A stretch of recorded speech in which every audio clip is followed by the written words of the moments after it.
जाके बहरे बसल लागे केहू से फसल, राजा फोनो न करे रहे ओही से सटल। घर में गाना बजा सकते हैं या आप बताइए हम पहले। बता रहे समाज को क्या संदेश देना हाँ, चाहे। बताइए। सबसे बड़ी समस्या भोजपुरी की है पब्लिक। हाँ।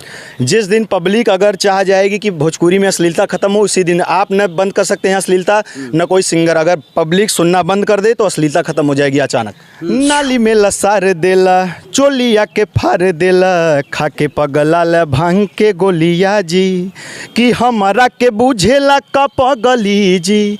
हाँ हाँ पगली जी, अशोक के ट्रेंड पूरा बदली जी, रंग पिचकारी डालम असली जी। भोजपुरी में किसको अपना आदर्श मानते हैं?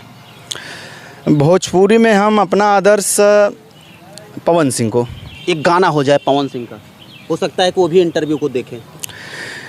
सनहिया लगावल बहुत बात नहीं खे, नजरिया चोरावल बहुत बात हो। सबसे बड़ी मूर्ख कौन है? हाँ, पब्लिक है। सबसे बड़ी मूर्ख पब्लिक है।